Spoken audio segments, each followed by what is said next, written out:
Okay. Is there a speaker button that Cherie has There's to a mute push? button? Is there a button There's a that mute Cherie button. has to click? Hi, gang. It's C and B and Tanya and who's here? Hi, it's producer other Cherie C. and Monkey Girl's here. And who else we got? And Billy's here. Bill Horst-Kotter's with us today. And so we just finished watching Black Panther. And we're going to do a full-on Monkey Business podcast where we talk about all the big details, but we wanted to get kind of a rough first impression of it because the credits just literally just finished. And here's your safety tip. There are 2 post-credit scenes, one at the very end, so you're going to have to hang in there like Marvel likes to make. I missed the first time Marvel around. likes to make people suffer through the credits.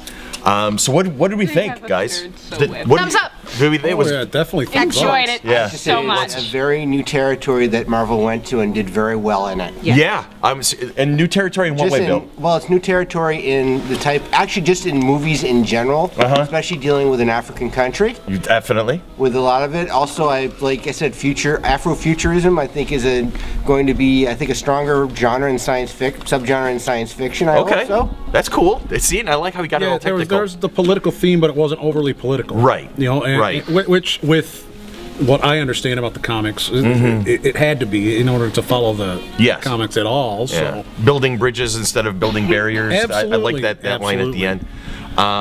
The action was great. The pacing was great. I like the interaction between the characters. For me, a good story is always going to be slightly secondary to how the characters work between each other. If it's wooden, then you can have a great story. It's not going to work.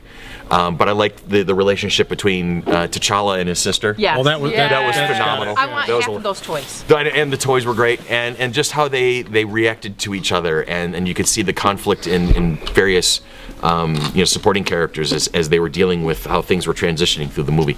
I love just the one-liners that go. And they were not through it. throwaway lines. No, they were all really well placed. Yes. And how it came right after Naturally. Civil War. Everything kind of rolls in. We're not talking about years later. We're talking about a week after. like weeks. Yeah. Like it was a week after. A week Sokovia, after the explosion. Yeah. the Sokovia Accords. Yeah. So that's cool stuff.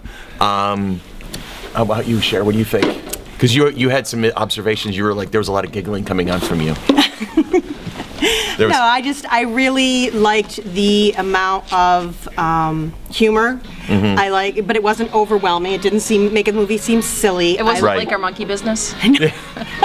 Like our podcast? Our podcasts. Yes. I really enjoyed the characters so much. Everybody was three-dimensional, and you don't get that in these types of movies. And that's, I think, lot of the time. Marvel has actually gotten really, really good at it. To the point where you're seeing a lot less throwaway characters in a lot of their movies now. Yes. Early on there was like, okay, this is the guys who are just going to get beat up and gone. But this is coming along really well. And is it like one of the top Marvel movies yet now? It's the top. Isn't I it believe. the top for you? Isn't it like second opening weekend only to Star Wars? Something like that. 387 million. Million. I was going to say 307 billion. I Sorry. wonder- This is the second weekend. The theater by my house is sold out for the weekend. So, it's 108 million for this weekend alone. which is crazy. That's This is the second weekend. Yes. I'm going to rank this right up there with Thor Ragnarok as my 2 favorite Marvel movies right now.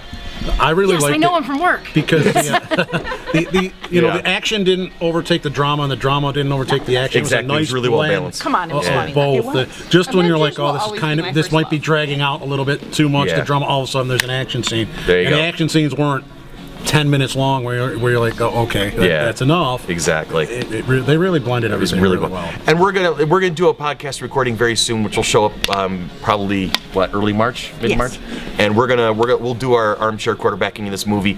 That the podcast will have spoilers in it, so get your chance to see the movie. You're gonna have a few weeks before we start. Spoilers. Spoilers. Lots of But we are spoilers. going to we're gonna pick this movie apart and talk about what we really loved about it.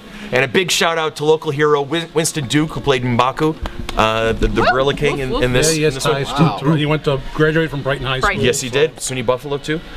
So big shout out to Winston. And we're looking forward to seeing you guys always. And keep an ear out for the podcast. We'll talk to you soon.